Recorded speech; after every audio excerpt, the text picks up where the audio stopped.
농업기술원 간만에 왔네. 농업기술원 교육관.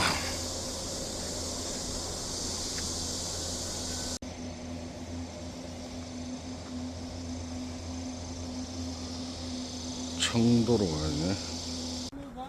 한 품종씩이거든요. 그렇게 해서 요 앞에서부터 이제 조생종, 6월에 나오는 조생종부터 쭉 이렇게 다 심겨져 있는 밭이고요.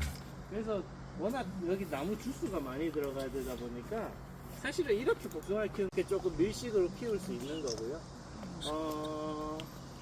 뭐 안전할 수 있고. 수확량이 많고. 원나무, 봄나무들이 25년. 그래서 이 나무들 한 25년에서 보통 한 30년 정도 된 나무들이에요. 고목이구나. 그리고 저쪽에 여기 왼쪽에 보이시는 것들은 우리 자두, 살구, 체리, 매실 이런 것들입니다. 그것들을 우리가 여기도 품종이 많이 들어가야 돼서 스마트. 여기 평면으로 세워놨죠. 여기 그래서 이렇게 해가지고 우리가 평면 연구를 여기서 좀 같이 하고 있는데 우리 요걸 자두는 무조건 꽃가루가 있어야 되거든요. 그래서 다른 품종이 같이 있거나 뭐 살구가 듬혀 있어도 되고 뭐 다 되는데 지 혼자만 있으면 자두는 될수 있어요. 저희도 여기 보면 여기 몇 달이 자두인데 우리가 따로 여기서 직접 않는 거.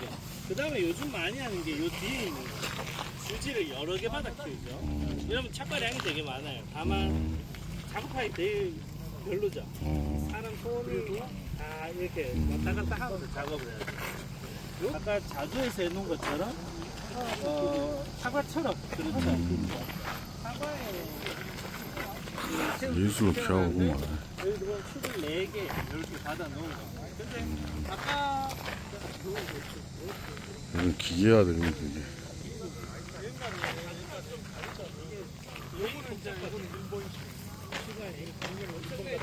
일본식. 일식도 되구나. 막 이렇게 나왔죠? 이거 그러면 요거 지금 연두색 있는 신초에 과일을 내년에 달 수 있는 거란 말이죠. 그러면 뭐 이런 데 달아야 되잖아요. 벌써 이만큼 튀어나와 버리죠. 그렇죠. 그게 복숭아는 그게 어려운 거예요. 이게 그럼 왜 그러냐면 자두나 살구 같은 거는 아무데나 이렇게 잘라 넣으면 신초가 새로 터집니다. 아따 4m 8m 하더만. 요거만 4m로 쭉쭉 밀치게 되겠네. 관련하러.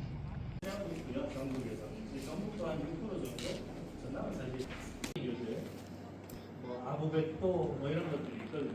그런 애들은 원래도 여러 울퉁불퉁한 모양이 좀 있는데 그게 이런 부분들이 보시면은 그러니까 여기는 섬유질이 지나가는 부분이고 이런데 물이 지나가는 부분이고 이런 식이거든요. 일식인데 4m가 넘고 있네. 4m 정도 되겠다. 8m.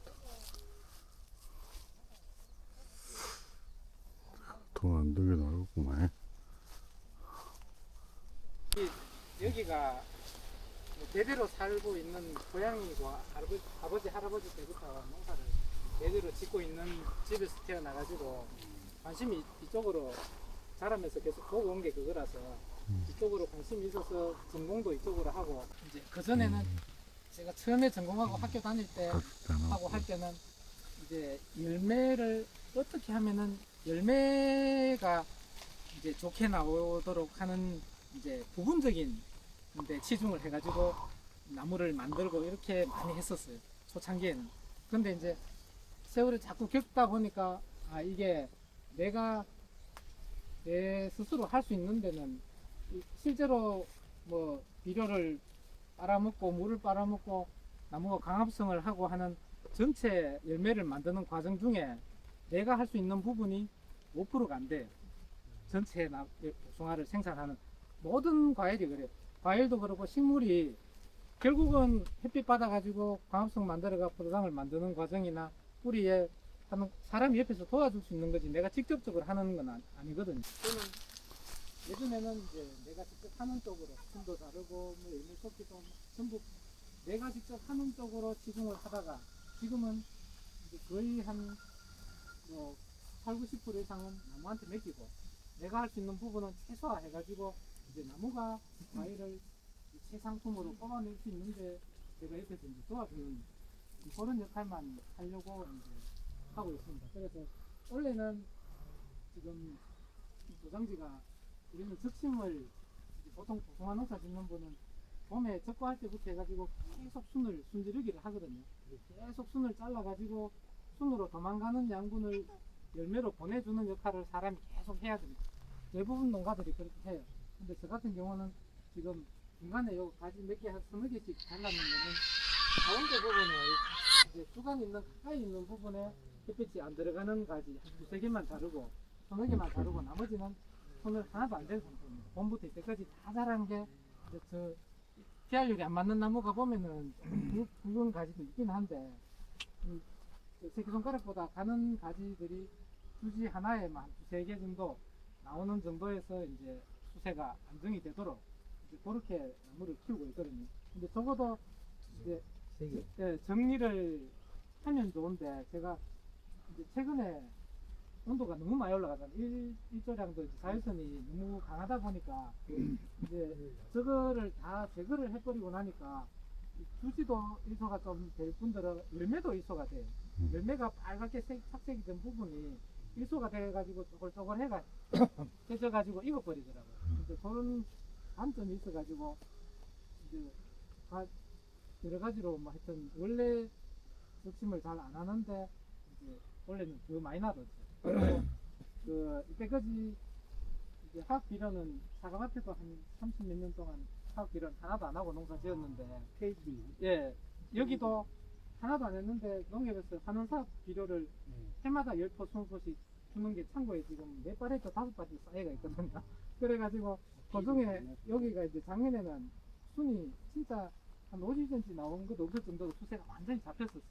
그래가지고 여기하고 여기 같이 양쪽인데 두 군데 천평인데 제가 원래 시험 삼아 2포만 내봤어요.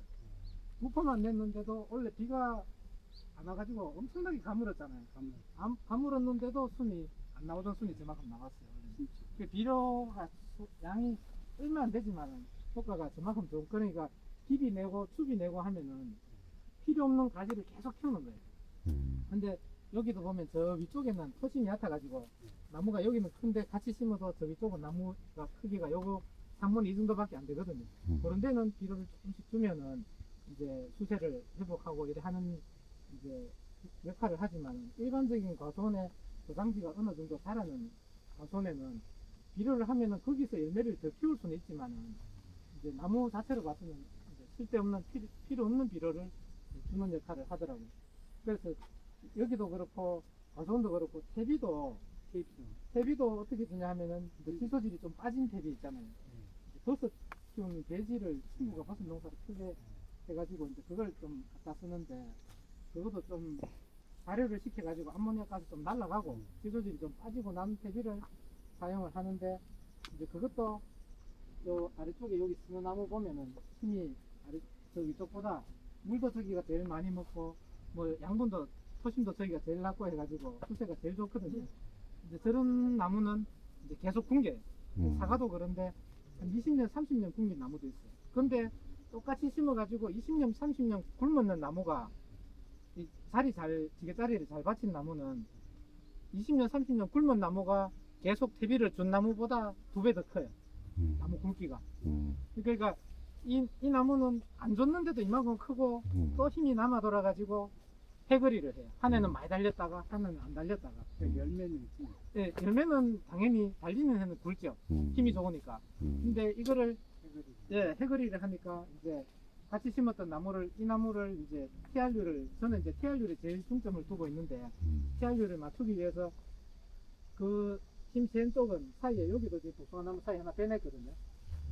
한 나무씩 감벌을 해가지고 나무를 더 크게 힘이 분산될 수 있도록 더 크게 키웁니다. 이제 이게 이렇게 키우는 원인이 뭔가 하면은 이제 나무가 농사 짓도록 하려면은 이 지금 복숭아 쪽에 보면은 제일 기본적으로 사과는 뭐 다축형부터 해가지고 뭐 수형이 여러 가지 많이 있는데 이제 그쪽은 이게 키가 작도록 할 수 있는 외성 대목이 연구가 충분히 돼가지고 이제 다 보급이 돼가지고 이제 어느 정도 안정이 된 상태이기 때문에 그게 가능한 거고 이제 일반 복숭아 같은 경우는 아직 그게 안 되거든요. 이제 시험장에서도 뭐 다축 시험도 하고 있지만은 이게 뿌리가 크는 만큼 지상부도 계속 커줘야 이제 그 양분이나 뭐 이런 뭐 대사작용이 원활하게 이제 이루어지는데, 이 처음부터 주지를 무게로 키운다든지, 제가 하우스 저기 보이는 게 지금 복숭아인데, 저거 처음 복숭아 시험장에서 처음 시험 재배할 때 저도 2번으로 같이 심었던 거거든요. 그때 96년도인가 심었던 건데, 2번으로 해보면은 뿌리는 사방으로 자기 크고 싶은 만큼 크는데, 가지를 2개로 한정해 놓고 키워보면은 이 결과지를 이렇게 안 크게 이렇게 둘 수가 없어요. 이래 해놓으면은 결과지 등에서 나오는 도장지가 저 주지만큼 굵어져 버려요. 1년에 적심을 안 하면은. 이제 그만큼 이 뿌리가 가는 만큼 이 지상부에 같이 갈 공간을 만들어줘야 그 나머지 양분이 열매로 갈 수가 있어요. 근데 이제 대부분 농사 짓는 분들이 뭐 유독 복숭아에만 한정된 이야기가 아니고, 이제 제가 학교 다닐 때 뭐 수박 그 연구하는데도 아르바이트도 해보고 막 여러 가지로 작물은 포도도 해보고 다 여러 가지 해봤는데, 작물이가 하는 작물은 대체로 공통점이 이제 대체로 뿌리하고 위에하고 비율이 1대1입니다. 수박 하우스 가보면은 하우스 안에만 보통 보시는데, 가에 동하고 동 사이에 비닐 한번 벗겨보면은 그쪽에 뿌리가 다 이렇게 뻗어 있어요. 밖에까지 줄기가 한 몇 메다 나가는 밖에까지도 뿌리가 다 나와요. 그런 식으로 이제 지상부 나무가 이 굵은 이런 나무가 지상부 이만큼 있으면은 땅 속에 뿌리도 그만큼 존재를 하는 겁니다. 항상 1대1이거든요. 근데 이제 키울 때 보면은 지상부는 내가 눈으로 보이니까 내 맘대로 키우려고, 책에 입원할 때는 주지를 이렇게 빼고 부주지는 없애고 한 2년 3년 차부터 부주지 받아가지고 그렇게 계속 키우려고 하면은, 이제 분재 같은 거 보면은 계속 순을 이렇게 따주면은 못 크고 거기 한정되어 있잖아요. 그러면 뿌리도 그렇게 한정이 되거든요. 더 이상 못 나가고. 근데 나무도 마찬가지예요. 나무도 식물도 이 길가에 있는 잡초나 보통 보면은 산에 이런데 보면 너두렁이나 길가에 있는 잡초 보면은 사람이 늘 다니던 길이나 짐승들이 다니던 길은 이 목이 계속 순이 잘리고 해가지고 거기는 많이 뭉크거든요. 뭉크면은 그 자리는 뿌리도 못 크는 거예요. 근데 나무도 마찬가지로 나무를 지상부에 계속 이렇게 잘라가지고 괴롭혀주면은 그 밑에 뿌리도 충분히 자라야 되는데 못 자라요. 근데 이제 그거를 뿌리가 자라는 만큼 계속 똑같이 자라게 해주면은 도장지 순이 이제 이게 과도하게 안 나오는 그런 상태로 되는 겁니다. 근데 똑같이 뭐 다른 과일도 마찬가지예요. 사과도 그렇고 뭐 모든 과일이, 아까 수박도 예를 들었지만은 딸기 같은 경우도 1화방, 2화방, 3화방, 4화방이 계속 이제 화방마다 나오는데 1화방 때는 대체로 농사를 다 잘 지어요. 근데 2화방, 3화방 때가 되면은 1화방 때 넣는 비료나 이런 게 이 이파리가 이만큼 올라와가지고 한 30이나 40cm 이렇게 잎이 가범무해지면은 그 다음 2화방부터는 딸기 품질이 확 떨어져요. 이제 그게 케알률이 안 맞아 들어가. 딱 맞춰가지고 열매 쪽으로 양분을 가도록 딱 만들어야 되는데, 이제 그 밸런스가 모든 작물이 열매를 수확하기 위한 잎 채소는 예외지만은 열매를 수확하기 위한 모든 작물은 그 밸런스를 딱 맞춰줘야지 그 모든 양분이 열매로 집중이 돼요. 이제 그 다음에 열매로 집중되고 난 다음에 우리가 이제 가장 중요하게 생각하는 게 복숭아 같은 경우, 사과도 마찬가지고 당도가 제일 중요하잖아요.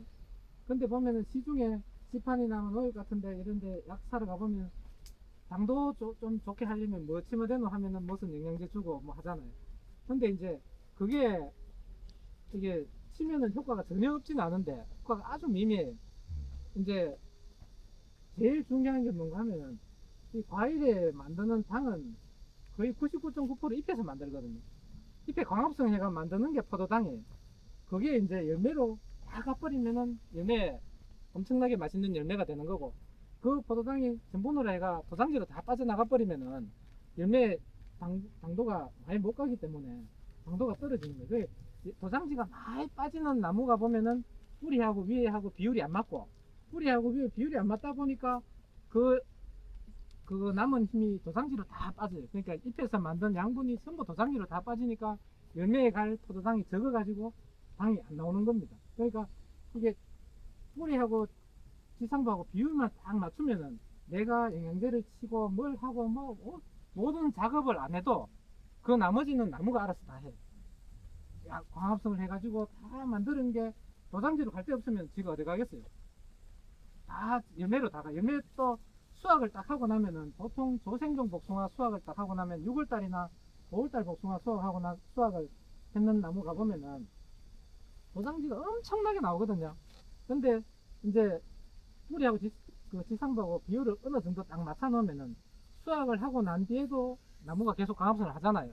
그러면 거기서 만든 포도당이나 영양분은 이게 도장지로 어느 정도는 신초로 빠지지만은 이게 갈 데가 없으면은 다 어디 가냐 하면은 이 나무 껍질이나 아니면은 뿌리 껍질에 다 저장을 해요. 내년에 먹고 살려고. 이제 1년생 작물은 저장을 안 하는 생리를 갖고 있지만은 이제 다년생 작물은 이 겨울을 나야 되기 때문에 내년에 이제 꽃이 피고 적과할 때까지는 작년에 저장해 놓은 양분 가지고 먹고 살거든요. 봄에 비료 내는 거 그거 가지고 생육을 하는 게 아니고 작년에 저장을 얼마나 많이 하느냐에 따라서 이듬해 적과할 때까지 이제 생육이 좌우되는 겁니다. 그래서 적과 딱 끝나고 나면은 그때서부터는 잎에서 만든 양분 가지고 생육을 시작을 해요. 이제 그 사이클이 돌아가는 거를 이제 나무가 알아서 다 할 수 있도록 하려면은 가장 기본적인 게 이제 이 뿌리 가는 만큼 지상부를 같이 키워줘야 돼. 그래가지고 저는 이제 하우스 저거 처음 할 때는 어땠나 하면은 이번으로 딱 한 2년 키우고 나니까 옆에 나오는 가지를 감당을 못 하겠더라고요. 사과나무, 사과밭 했던 자리라서 호심도 좋고 해가지고 그래서 6m, 2m 심어놨지만은 주지 옆에 이제 결과지를 하나 다시 주지화 해가지고 주지를 4개 만들어가지고 키워보니까 한 7, 8년까지는 견디더라고요. 근데 그 뒤로는 나무가 또 더 자라잖아요. 공간이 없으니까 안 돼가지고 이쪽으로 가는 주지를 반대로 보내고 이쪽 가는 주지를 반대로 보내고 이래가지고 계속 지상부를 어떻게 하든지 확장해가지고 키워보려고 해가지고 유지를 했었는데 이제 노지는 전부터 그래 안하고 실패를 해봤으니까 전부터 주지를 4개 받아가지고 키워봤어요. 그러니까 주지 4개짜리가 키워보니까 한 5, 6년 차 되니까 이제 TR율이 안 맞더라고요. 그래서 거기서 다시 부주지를 받고 했었는데 이제 그 뒤로는 한 10여 년 전부터는 어떻게 하냐 그러면은 이제 처음부터 여기 이 자리에 이제 개복숭아를 보통 개복숭아라고 하면 이쪽에서 돌복숭아라고 하는데 이렇게 가져온 거를 이 자리에 눈접으로 내가 필요한 주지 숫자만큼 접을 붙여버려요. 그래가지고 이제 1년 만에 주지 6개를 다 만들어 버립니다. 요래 가지고 이제 키운 나무들인데 2년차 되면은 한 나무에 한 3상자에서 5상자 수확을 해요. 올해서 붙였는데 내년에 한 서너 상자 이상 수확을 해요. 이제 순나방 개복숭아